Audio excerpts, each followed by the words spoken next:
I call on Gareth Hughes, 5 minutes in reply. Kia ora, Mr Speaker. Ngā mihi nui kia koutou, kia ora. This bill about to be voted on is about fairness, it's about certainty, and it's about power. Because I ask the questions, who has the power? Is it the electricity industry or consumers as well?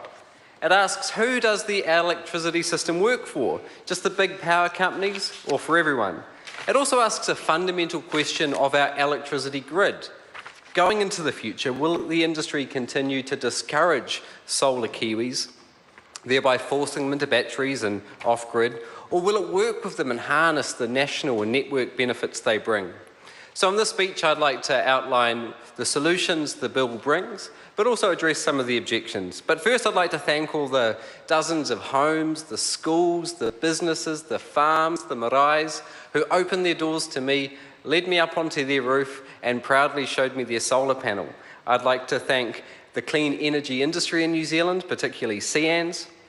I'd like to thank Grey Power. I'd like to thank the New Zealand Labour Party and New Zealand First Party for their support for this bill. I drafted this bill a few years ago as a common sense, pragmatic solution to real issues facing Kiwis. My bill, in a nutshell, simply empowers the Electricity Authority to act as an independent umpire, to standardise contracts and set a fair, reasonable, non-subsidised buyback rate. Because we are seeing Kiwis go solar in record numbers, but what they've found out is it's the power companies that have all the power. And this is the problem definition which David Seymour asked me about. One of the problems is they face ridiculous regional red tape. Across the country, there are 29 different regional rules, forms, fees. For solar installers, of the 60-odd days it takes to install a panel, 59 of those days are to deal with paperwork. And remember this, the people across the country who are small businesses installing solar panels, people shelling out money to invest it, will remember the parties that voted to continue ridiculous red tape. Currently, solar Kiwis don't have choice. The only choice they have is a range of 7 retailers who offer them similar low buyback rates that seem to move in concert. They tell me they feel ripped off because they know their surplus solar electrons are being sold at the full retail rate. Now, this is an average of 26 cents across the country, considerably higher in other regions, yet they're offered rates as low as 4 cents. They feel hard done by because they can get less than the wholesale rate, yet the retailer sells it at full whack, sells it as if the entire electricity grid was behind those electrons, always, David Seymour, flying to the neighbours. These people, they can't trade on the spot market. They don't have teams of lawyers to argue in the contract terms. And in many cases, it's the retailer that has all the power, that sets the terms. They offer no rationale in return, and they can change it again at short notice. So this bill supports a fair, reasonable, non-subsidised buyback rate that's not set by politicians, and it's definitely not set by the power companies, it's set by an independent umpire. And it would take into account the generation costs, the avoided transmission and distribution costs, network benefits and other aspects like administration. So in the debate, we saw Jerry Brownlee say it was all about higher prices. No, it's not. It's not about subsidies. It's about a fair and reasonable price set by the National Party's own authority. Then he said it would be too complicated. Now, perhaps I have a little more faith in the Electricity Authority than the minister who established it. Then he called it price control. What we have at the moment exactly is price control. It's a small number of very large and wealthy companies who dictate the price, and there's no say for the little person, and it breaks into their cushy old business model of simply selling more electricity. Now, Melissa Lee said, well, it's not solar's time yet.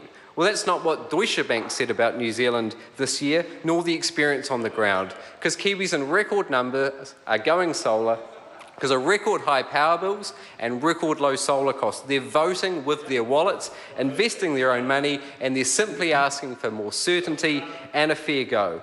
Now, the Electricity Authority says it's wasted and it's the poor old electricity industry who's getting a raw deal from the customers. Now, the same argument is analogous to saying someone who doesn't drive during the day, only at peak, and rides a bike the rest of the time is subsidised by other motorists. It's a red herring, and it's not the solar customer's fault that it's the current distribution pricing model adopted by the industry, and I think it's deeply unfair to decry consumers for ignoring the same price signals the power industry ignore.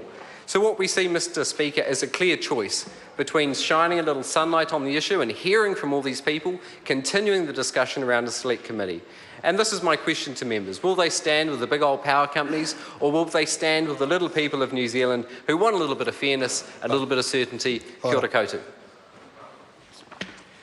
Members, this debate has concluded. The question is that the motion be agreed to. Those of that opinion will say aye. Aye. To the contrary, no. The noes have it. Party votes called for. I'll ask the clerk to conduct a party vote. New Zealand National, 59 opposed. New Zealand Labour, 32 votes in favour. Green Party, 14 votes in favour. New Zealand First, 12 votes in favour. Maori Party, 2 in favour. Ag New Zealand, 1 opposed. United Future. 1 opposed. Order. Order. Votes are in silence.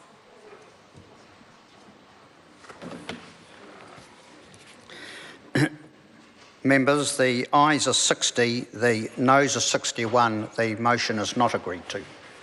Call on members' order of the day number 2. Social Security Pathway to Work